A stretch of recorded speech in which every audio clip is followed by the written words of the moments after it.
جوانی میں تسبیح کی عادت ڈال لو.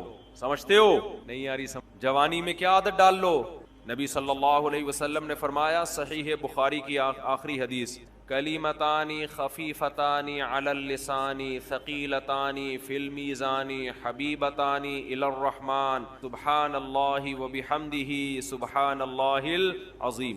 دو کلمات زبان پہ بہت ہلکے، ترازو میں بہت بھاری اور رحمان کو بہت محبوب.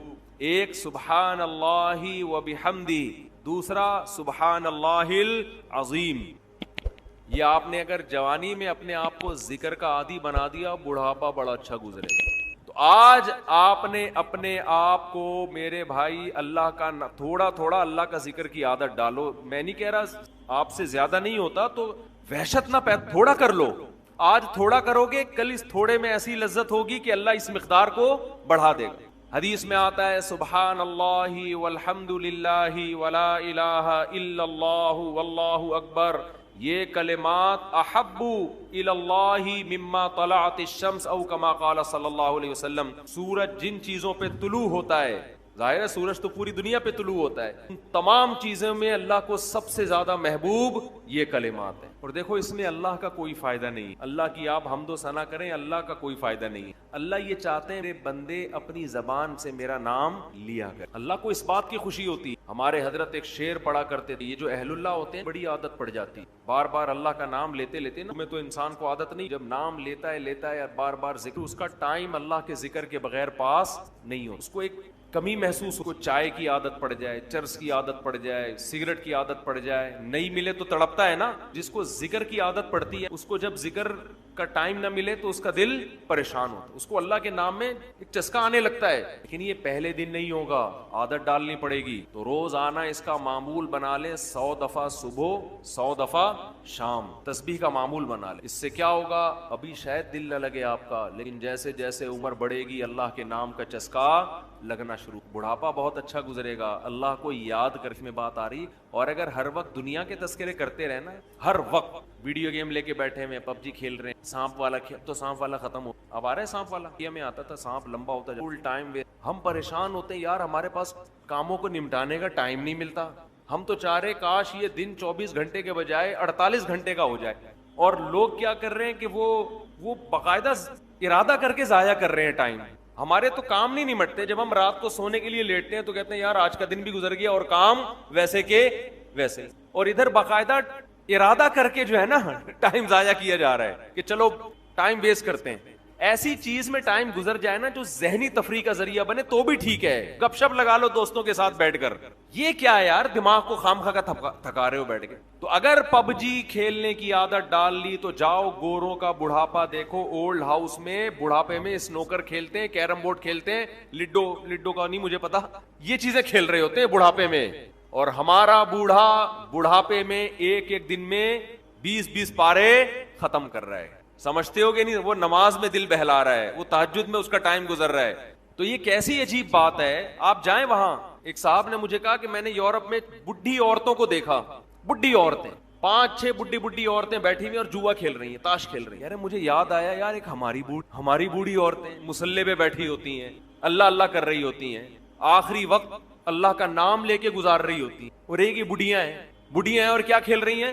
تاش کے پتے. اچھا لگتے ہیں بڑھاپے میں یہ؟ ہمارے بوڑھے کو دیکھو، آدمی کا دل چاہتا ہے اس سے دعا کروائے کہ بابا جی میرے بھی سر پہ ہاتھ رکھ. جو تاش کھیل رہی ہو بیٹھ کے، اس بڈھی سے دل چاہے گا؟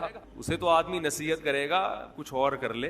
تھوڑے دنوں میں اتنا راشا آئے گا نا ہاتھوں میں، تھوڑے دنوں میں، کہ ایک پتے کے بجائے 2 گر رہے ہوں گے، 2 پتے ایک ساتھ گر رہے ہوں گے. تو اس لیے کارآمد بنا لو کچھ تھوڑا بہت اللہ کا نام. تمام دوائیں بچوں کی. صحیح حدیث ہے کہ آپ صلی اللہ علیہ وسلم نے فرمایا، صحیح مسلم کی حدیث ہے کہ رمضان کے روزوں کے بعد سب سے زیادہ جو روزے افضل ہیں وہ شہر اللہ المحرم، اللہ کے مہینے محرم کے، یعنی اللہ کی طرف اس محرم کی نسبت کی جا رہی ہے. تو یہ ایک بڑی فضیلت کی چیز ہے. اور قرآن میں جن 4 مہینوں کو محترم قرار دیا ہے، عرب ان مہینوں میں جنگ و جدال کو حرام سمجھا کرتے تھے کہ یار یہ ناجائز ہے، اس میں جنگ نہیں کرنی چاہیے، ان مہینوں کا احترام لازم ہے.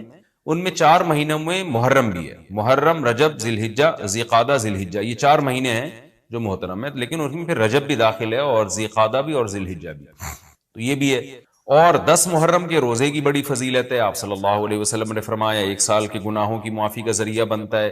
لیکن آپ نے فرمایا کہ یہودیوں کی مشابہت نہ کرو، کیونکہ یہودی ایک روزہ رکھتے ہیں تو ہم 9 10 یا 10 11 2 روزے ملائیں گے. تو یہ محرم کی فضیلت ہے. اور یہ کیوں ہے اس کی ہمیں وجہ معلوم نہیں ہے. جیسے کسی نے ابھی بھائی نے سوال پوچھا نا ایک کہ اس میں کوئی واقعات ہوئے تھے، تو پہلے میں بتا دوں 10 محرم میں جب نبی صلی اللہ علیہ وسلم نے محرم کے مہینے کی یہ فضیلت بیان کی تو اس کو کسی واقعے کی بیس پہ بیان نہیں کی ہے. اس بارے میں جتنے واقعات ہمارے پاس منقول ہیں کہ آدم علیہ السلام جنت سے زمین پہ آئے تھے، یا قیامت آئے گی اس دن، یا یہ کہ اور پتہ نہیں کیا کیا ابراہیم علیہ السلام کو آگ میں ڈالا گیا، یہ سب من گھڑت ہیں، اس کی کوئی حقیقت نہیں ہے، موضوع روایتیں. البتہ اس دن موسیٰ علیہ السلام اور بنی اسرائیل کو فرعون سے نجات ملی تھی. اس بارے میں روایت سندن بہتر ہے، یعنی اس کو مستند روایت کہا جا سکتا ہے. تو وہ یہ کہا جا سکتا ہے کہ 10 محرم کو موسیٰ علیہ السلام اور بنی اسرائیل کو اللہ نے فرعون سے نجات دی. اسی بیس پہ یہودی روزہ رکھا کرتے تھے اس دن. تو یہ روایت کے علاوہ باقی جتنے بھی واقعات ہیں سب من گھڑت ہیں. باقی حضرت حسین رضی اللہ تعالی عنہ کو جو کربلا میں شہادت ملی ہے، وہ تو 10 محرم، وہ تو فضیلت تو اسلام میں پہلے سے تھی. تو حضرت حسین رضی اللہ تعالیٰ عنہ کا واقعہ تو بعد میں ہوا ہے، تو اس سے حضرت حسین کی شہادت کو اور فضیلت مل گئی کہ آپ کو ایک مقدس دن میں اللہ تعالیٰ نے شہادت عطا فرمائی ہے. دیکھو اللہ تعالیٰ نے جو ہمیں قرآن میں آیات بتائی ہیں، یہ سب ہمیں اللہ کی طرف کھینچتی ہیں کہ ہم اللہ کے بن کے رہیں، جیسا جیسے اللہ کہہ رہے ویسے کریں، اپنے عمل کو درست کریں. سورہ بقرہ میں اللہ کا ارشاد ہے لَيْسَ الْبِرَّ أَن تُوَلُّوا وُجُوهَكُمْ قِبَلَ الْمَشْرِقِ وَالْمَغْرِبِ وَلَكِنَّ الْبِرَّ مَنْ آمَنَ بِاللَّهِ وَالْيَوْمِ الْآخِرِ وَالْمَلَائِكَةِ وَالْكِتَابِ وَالنَّبِيِّينَ. فرمایا ادھر ادھر منہ کر لینا یہ کوئی نیکی نہیں ہے. اصل نیکی یہ کہ پہلے اپنا ایمان درست کرو اور پھر وَأَقَامَ الصَّلَاةَ وَآتَى الزَّكَاةَ وَالْمُوفُونَ بِعَهْدِهِمْ، نماز قائم کرو، زکوٰۃ دو، معاہدوں کی پابندی کرو، اور وَآتَى الْمَالَ عَلَى حُبِّهِ، صرف اللہ سے محبت کی بیس پر ذوی القربہ رشتہ داروں کو پیسے دو، رشتہ داروں کو پیسے دو، والیتامى یتیموں کو کھلاؤ، یتیموں پہ خرچ کرو، والمساکین مسکینوں کو کھلاؤ، وابن السبیل مسافروں پر خرچ کرو. الو نہ بناؤ مسافر کو کہ اس کو کیا پتا یہاں کے ریٹ کا تو الو بناؤ اس کو، ایسا نہیں، مسافروں کا خیال کرو. تو یہ 4 قسم کے طبقے پر احسان کرو، اور نماز بھی قائم کرو اور زکوٰۃ الگ سے دو. اور والصابرین فی البأساء والضراء، کوئی پریشانی آئے تو صبر کرو، چاہے وہ مالی پریشانی ہو، فی البأساء والضراء جسمانی پریشانی، وحین البأس اگر میدان جنگ میں لڑنا پڑے تو میدان جنگ میں صبر سے لڑو. اولئک الذین صدقوا، اللہ فرماتے ہیں جن لوگوں کی یہ صفات ہیں یہ ہیں سچے ایمان کے دعوے میں. ہم لوگوں نے اسلام کو بھی ایک، یعنی یوں سمجھیں کہ ایک فیشن ہوتا ہے نا، مختلف قسم کے موسموں میں مختلف قسم کی ایکٹیویٹیز ہوتی ہیں. محرم میں ہمارے ایک نئی قسم کی ایکٹیویٹیز ہوتی ہیں، ربیع الاول میں الگ قسم کے مسلمان بنے ہوتے ہیں ہم لوگ، ٹھیک ہے نا. تو یہ 2 مہینے خاص طور پر ایسے ہیں جس میں یہ 2 مہینے کی جتنی ہماری ایکٹیویٹیز ہیں وہ سب ہم اخپل طریقے سے گزارتے ہیں. جس طرح اللہ اس کے رسول نے بتایا اس طرح سے نہیں گزارتا. اسلام میں کسی کی یوم ولادت یا یوم شہادت یا یوم وفات اس کو کوئی اہمیت نہیں دی گئی ہے. اگر دی گئی ہوتی تو سب سے پہلے محمد صلی اللہ علیہ وسلم کا یوم وفات کا دن ایسا تھا کہ اس پہ ہمیں غم منانے کا حکم دیا جاتا، اور یوم ولادت ایسی تھی جس پہ ہمیں خوشی منانے کا حکم دیا جاتا. کہیں بھی نہیں ملتا ہمیں. بعض حضرات یہ کہتے ہیں کہ آپ صلی اللہ علیہ وسلم کو خواب آیا تھا جس میں بتایا گیا کہ آپ کے نواسے حضرت حسین جو جنت کے سرداروں کے، جنت کے نوجوانوں کے سردار ہیں، ان کو آپ کی امت شہید کرے گی. تو آپ بلک بلک کے رونے لگے. اس سے بعض لوگ استدلال کرتے ہیں دیکھو غم حسین میں رونا چاہیے.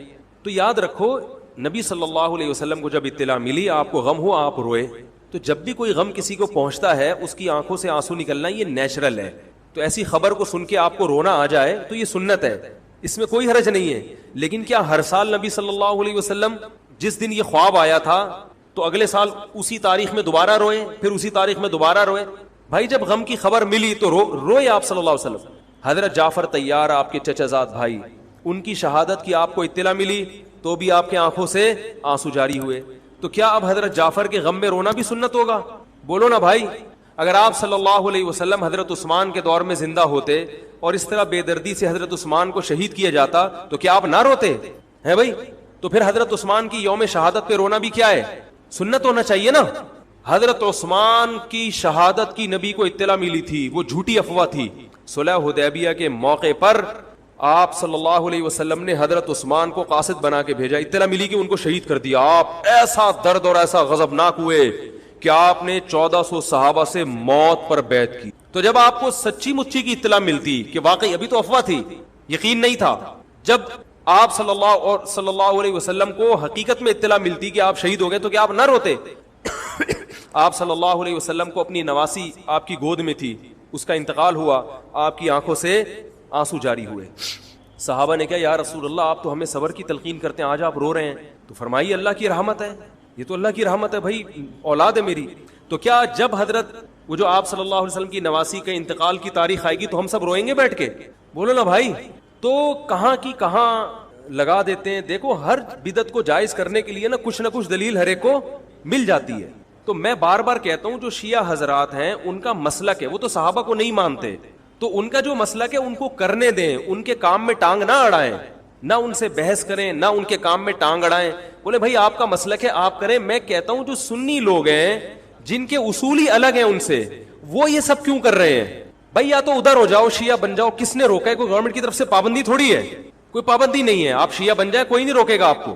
کوئی شیعہ سنی بننا چاہے اسے کوئی نہیں روکتا, کوئی سنی شیعہ بننا چاہے اسے کوئی نہیں روکتا. لیکن جب آپ سنی ہیں تو پھر آپ کو ان اصولوں پہ چلنا پڑے گا جو اہل سنت والجماعت علماء نے بتائے ہیں. اہل سنت والجماعت کے ہاں رونا عبادت نہیں ہے. ہاں آپ نے کسی دن کربلا کا واقعہ سنا, چاہے محرم میں سنا, ربیع الاول میں سنا, حضرت حسین رضی اللہ تعالی عنہ کی ایک جو دردناک شہادت کا واقعہ آپ نے سنا, آپ کو رونا آ گیا, تو یہ عین ایمان کی علامت. میرے بیان اب ویڈیو ریکارڈ ہوتے ہیں, پہلے ریکارڈ نہیں ہوتے تھے, آڈیو چلتے تھے. تو میں نے 2 دفعہ زندگی میں پہلی دفعہ جب یہ واقعہ بیان سنا, بیان کے دوران میں بھی رو رہا تھا اور سننے والے بھی رو رہے تھے. نیچرلی آ گیا رونا. پھر دوبارہ میں نے یہ واقعہ بیان کیا, مجھے بھی رونا آ گیا اور سننے والوں کو بھی آ گیا. یہ نیچرلی جو آ گیا. لیکن اگر میں اس لیے بیٹھوں کہ میں روؤں, آج میں پروگرام ہے باقاعدہ, بولو بھائی, رونے کا, اور آپ کو بھی رلاؤں گا, اور وہ محرم کا واقعہ میں اگر ربیع الاول میں بیان کروں گا تو رونا آ گیا مجھے. تو جو خود سے کسی کا واقعہ سن کے رونا آ جائے اس پہ پابندی نہیں ہے, بلکہ اہل بیت سے محبت کی علامت. لیکن یہ واقعہ جب ہم نے بیان کیا حضرت حسین کا تو مجھے رونا آیا. بالکل اسی طرح رونا جب حضرت عثمان کا واقعہ بیان کیا تو بھی آیا. ظلم تو ان پر بھی ہوا تھا, کوئی کم تھوڑی ہوا تھا.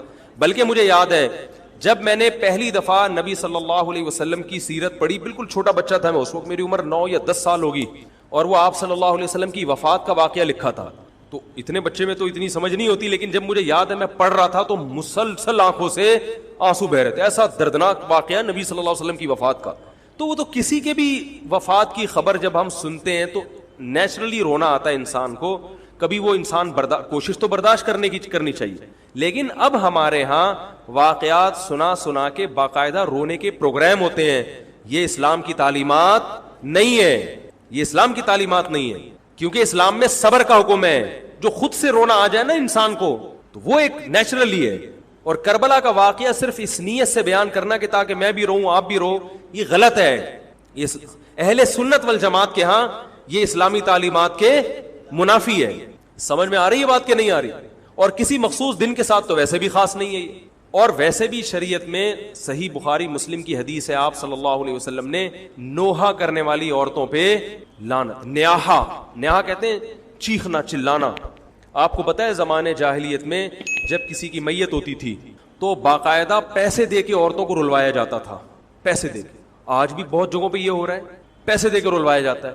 تو نبی نے تو ان عورتوں پہ لعنت کی ہے جو فری میں روتی ہیں, پیسے دے کے نہیں, جو فری میں میت پہ روتی ہیں. اور چیخ چلا کے رونا تو ویسے ہی حرام ہے اسلام میں. میت پہ جب بھی نبی صلی اللہ علیہ وسلم روئے ہیں آپ کی آنکھوں سے آنسو, بس چیخ چلا کے نہیں روئے ہیں. حضرت جعفر طیار بھی تو اہل بیت میں سے تھے. جب شہید ہوتے ہیں آپ کی 4 جوان بیویاں بیوہ ہوتے ہیں, چھوٹے چھوٹے بچے یتیم ہو جاتے ہیں, تو ان کی بیویاں جب روتی ہیں تو گھر سے باہر آواز آتی ہے. آپ نے پہلی دفعہ سمجھایا جا کے کہ ان سے بولو اپنی آوازوں کو پس کرو. جب دوبارہ تو آپ نے فرمایا منہ پہ خاک پھینک دو جا کے. حالانکہ ان کا جو رشتہ حضرت جعفر طیار سے تھا وہ ہمارا نہیں ہے, ہم تو بہت دور کے ہیں. اہل بیت سے جو جتنا ان کی بیویوں کا رشتہ ہے اتنا تو ہمارا نہیں ہے نا.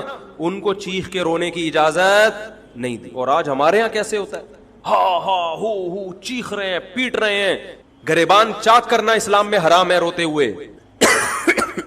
گریبان چاک کرنا, اس پہ لعنت ہے نبی صلی اللہ علیہ وسلم کی. تو آج گریبان بھی چاک ہو رہا ہے, رو بھی رہے ہیں, پیٹ بھی رہے ہیں. تو بھائی وہ شیعہ حضرات کا ایک مسلک ہے, ان کی رائے ہے, ان کو ان کی رائے پہ چلنے دو.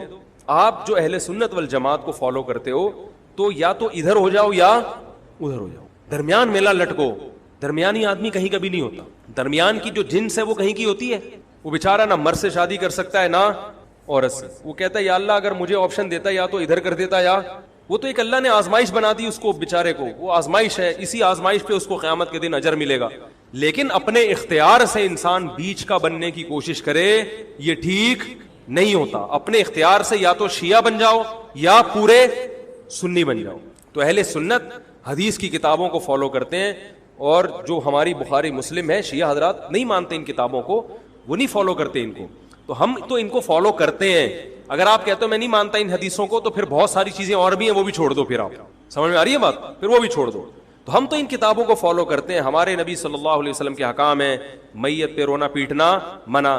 جب حضرت حسین رضی اللہ تعالی عنہ کا قتل ہوا ہے کربلا میں, اور یقیناً یہ بہت بڑا بدترین ظلم تھا تاریخ کا, تو حضرت جو آپ کے اہل بیت جو باقی بچ گئے تھے ان کا کیا ری ایکشن تھا, جو صحیح اسناد سے جو چیزیں ثابت ہیں ان کا کیا ری ایکٹ تھا. کیا امام زین العابدین نے اس طرح سے لوہے کیے تھے کہ آپ نے سینوں کو پیٹا تھا؟ انہوں نے صبر کیا تھا انہوں نے. اور یہی اہل بیت کی شان تھی. تبھی تو قرآن کے الفاظ کیا ہیں کہ نیکی صرف یہ نہیں ادھر ادھر منہ کر کے نمازیں پڑھ لو, بلکہ والصابرین فی البأساء, جو پریشانیوں کے وقت کیا کرتے ہیں, صبر. تو ہماری نظر میں حضرت حسین کا قتل بھی ایک بہت بڑی ٹینشن, بہت بڑی پریشانی, مگر اس پر ہمیں صبر کا حکم ہے. اگر ہمارے اندر انتقام کی طاقت ہوتی تو انتقام لے لیتے. ہم جو بھی قاتلان حسین تھے ہمیں پتہ چلتا کہ یہ ہے, ہم انتقام لیتے ان سے. اگر انتقام نہیں لے, وہ تو چلے گئے دنیا سے اپنے ٹھکانوں کو, جو جس نے جہنم رسید ہونا تھا وہ تو جہنم رسید ہو چکا ہے. اور اللہ نے حضرت حسین رضی اللہ تعالی عنہ کو شہادت کی برکت سے جنت کے جوانوں کا سردار بنا دیا ہے. تو جس کا جو ٹھکانہ تھا, جس ملعون نے جہاں جانا تھا وہ چلا گیا.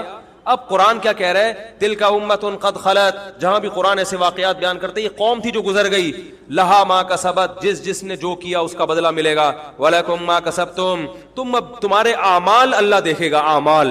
اعمال کا مطلب دیکھے گا جن چیزوں کو اللہ نے حلال کیا تم اس پر عمل کرتے ہو, جن چیزوں کو حرام قرار دیا اس سے بچتے ہو کہ نہیں بچتے, یہ چیزیں دیکھی جائیں گی. تو محرم کے ایک الگ, ہمیں محرم نبی صلی اللہ علیہ وسلم کی زندگی میں ہمیشہ آیا ہے, اس میں کیا احکام ہے. محرم میں آپ نے نکاح بھی کیا ہے. محرم منحوس نہیں ہے. محرم تو اشہر حرم میں سے ہے, برکت والا مہینہ ہے. اس میں جو کام کیا جائے گا اس میں برکت ہوگی. اس میں شادی بیاہ کریں گے اس میں انشاءاللہ برکت ہوگی. اس میں کوئی اور عبادت کریں گے اس میں برکت. نبی صلی اللہ علیہ وسلم نے محرم کی الگ فضیلت بیان کی کہ اس میں عبادت کا ثواب, محرم کے روزوں کا ثواب عام مہینوں سے زیادہ ہے. تو یہ سب ہماری شریعت کی تعلیمات ہیں. تو ہمیں ایک طرف ہو جانا چاہیے, ہمیں اسی کو فالو کرنا چاہیے. ہاں یہ وہ دور نہیں ہے کہ آپ دوسروں پہ جا کے انگلیاں اٹھائیں, تم یہ کیوں کر رہے ہو, یہ کیوں, بس چھوڑ دو اس کو. جو جب اس کو سمجھ میں آئے گی تو آ جائے گا, نہیں آئے گی تو 73 فرقے ہیں نا, تو یہ آپ تھوڑی ختم کرو گے, یہ حضرت عیسیٰ علیہ السلام آ کے ختم کریں گے. تو جو کام عیسیٰ علیہ السلام کا ہے وہ خود کرنے کی کوشش بولو بھائی مت کرو. آپ دیکھو کہ ان میں جو صحیح ہے اس کو فالو کرو. باقی بھائی جیسا کر رہے ہو, ہمارے پاس نہ کوئی پولیس ہے نہ کوئی پاور ہے. پولیس بھی ہوتی تو بھی کچھ نہیں کرتی. ہم اگر پولیس میں ہوتے تو کیا کر لیتے. فساد ہوتا ہے ان چیزوں سے. افغانستان میں جب طالبان کی حکومت تھی تو بھائی کون سی والی گھڑی صحیح ہے, میری گھڑی میں تو کیا ٹائم ہو رہا ہے, کبھی آگے چلیے. اچھا پھر ابھی بس اذان ہونے والی ہے, ٹھیک ہے بتا. تو کیا کہہ رہا تھا یار میں, وہاں افغان طالبان کی جب حکومت تھی 5 سال, تو انہوں نے بھی شیعہ کے امام بارگاہ کو ختم نہیں کیا تھا. سمجھ رہے بات, ایک حد بندی کر دی تھی, ختم نہیں کیا انہوں نے بھی شیعوں سے صلح کی تھی, مذاکرات کیے تھے. بھائی ٹھیک ہے آپ اپنی امام بارگاہ کے اندر جو آپ کی ایکٹیویٹیز ہیں آپ وہ کرو. حالانکہ کتنی پاورفل حکومت تھی, اس لیے کہ اتنی بڑی تعداد میں انہوں نے کہا بھائی ہم کیسے پابندی لگائیں, ایک پورا ایسے ممکن نہیں ہے ہمارے لیے. تو گورنمنٹ کے لیے بہت سی چیزیں ممکن نہیں ہوتی, پابندیاں نہیں لگا سکتی گورنمنٹ. تو جو طالبان نہیں ختم کر سکے, حالانکہ طالبان سنی مسلک کے تھے اور وہ شیعہ بالکل ایک. میں نے وہاں امام بارگاہ میں اذانیں بھی سنی ہیں, ریڈیو پہ اذان آتی تھی امام بارگاہ سے, میں نے خود سنی ہے کہ بھائی میں نے یہ کہاں سے آ رہی ہوں, افغانستان سے. میں اس وقت اذان, افغانستان کا چینل اس وقت آتا تھا طالبان کا اردو میں چینل, تو اس میں اذان آ رہی ہوتی تھی شیعہ حضرات کی. تو فرقواریت کا یہ طریقہ ختم کرنے کا نہیں ہے کہ آپ جا کے ان کو چھیڑیں, تنگ کریں. بھائی یہ بہت عرصے سے چلے آ رہے ہیں, چلتے رہیں گے. جو صحیح ہوگا اس کو حضرت عیسیٰ علیہ السلام نافذ کر دیں گے, جو غلط کو ڈیلیٹ کر دیں گے خود ہی. اگر ہم غلط ہوئے تو حضرت عیسیٰ علیہ السلام سب سے پہلے ہماری گردنیں اڑا کے ہمیں ڈیلیٹ کر دیں گے, ٹھیک ہے نا. اگر وہ غلط ہوئے تو ان کو ختم کر دیں گے. تو یہ ان کا کام ہے, آج کسی کے بس میں یہ نہیں ہے. تو میں یہ اس لیے کہہ رہا ہوں کہ لڑو مت, گالی گلوچ مت کرو, فیس بک پہ ایک دوسرے کے خلاف نیگیٹو کمنٹس مت کرو, کیونکہ ہم اختلافات کے متحمل نہیں ہیں. ہمیں بہرحال قومی سطح پہ ایک ہی بن کے رہنا ہے.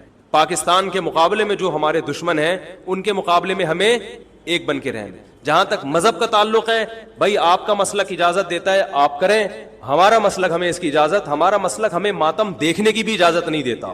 سمجھ میں آ رہی ہے بات؟ ہمیں دیکھنے کی بھی اجازت نہیں, ہم دیکھیں گے بھی نہیں. آپ کا مسلک ہے آپ کریں.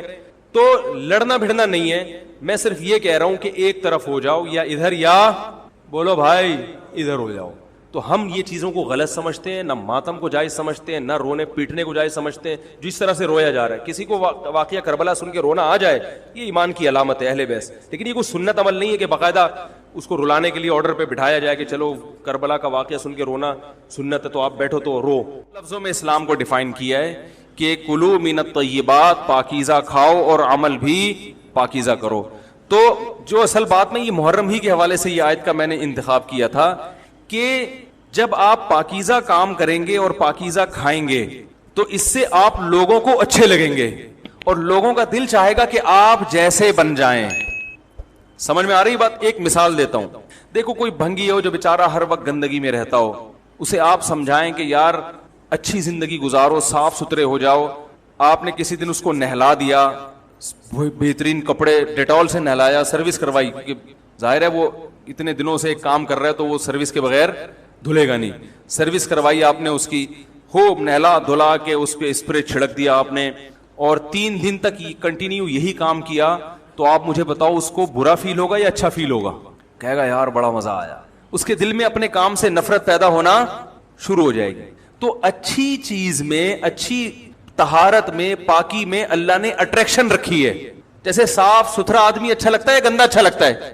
صاف ستھرا اچھا لگتا ہے. تو صاف ستھرے اعمال والا بھی انسان کو اچھا لگتا ہے.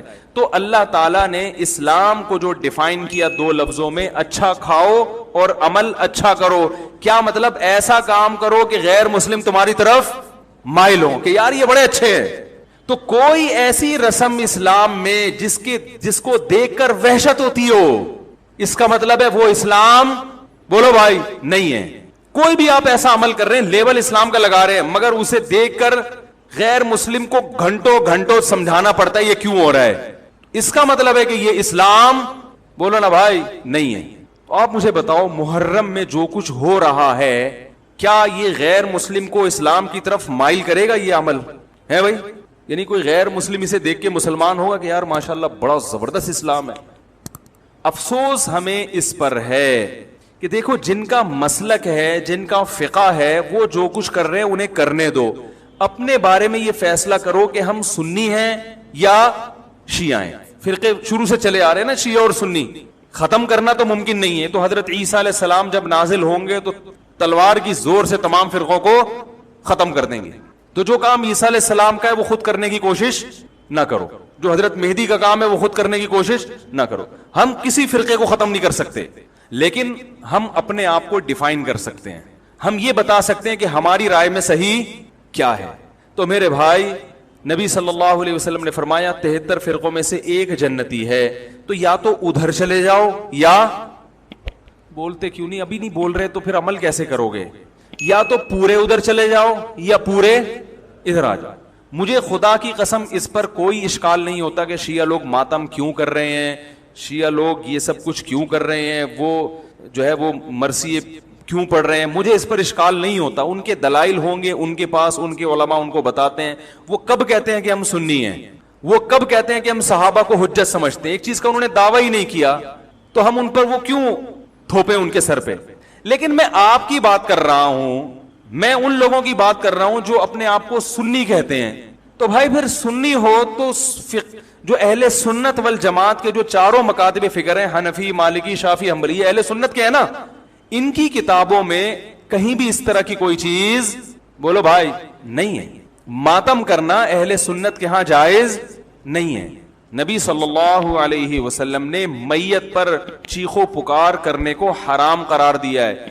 نوحہ کو جو میت پہ رونا پیٹنا ہوتا ہے, گریبان چاک کرنا, اس عمل پر آپ صلی اللہ علیہ وسلم نے لعنت فرمائی ہے. صحیح بخاری صحیح مسلم کی حدیثیں ہیں. حضرت جعفر طیار رضی اللہ تعالی عنہ نبی کے سگے چچا زاد بھائی, میدان جنگ میں شہید ہوئے, 4 بیویاں بیوہ ہوئی ہیں, چھوٹے چھوٹے بچے یتیم ہو گئے. آپ نے ان کی بیویوں کو زور سے رونے کی اجازت نہیں دی. اتنا غضبناک ہوئے جب وہ باز نہیں آئے, آپ نے فرمایا ان کے منہ پہ خاک پھینک دو. حالانکہ بیوہ ہوئی ہیں, قابل ترس ہیں, لیکن چیخ کے رونے کی اجازت, حالانکہ وہ تو اہل بیت میں سے تھے. حضرت جعفر طیار ظلمن شہید ہوئے تھے.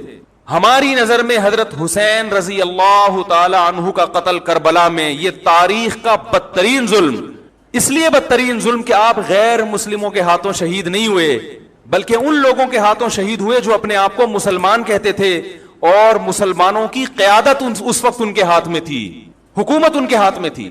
لیکن اس ظلم پہ اہل سنت والجماعت کے ہاں, جو سنی ہیں, ان کے چاروں مکاتب فکر کے ہاں نہ رونے پیٹنے کی اجازت, نہ نوحہ کرنے کی اجازت, اور نہ میرے بھائی ماتم کرنے کی اجازت. میرے بھائی آپ لوگ اللہ کا واسطہ محرم میں مرثیے نہ لگائیں. ہر گاڑی میں کوئی نوحہ چل رہا ہے, کوئی شیعہ ہے تو ٹھیک ہے وہ کرے, سنیوں پہ یہ کام زیب نہیں دیتا, کیونکہ یہ منافقت ہے. پتہ ہی نہیں چل رہا آپ ادھر ہو یا آپ ادھر ہو.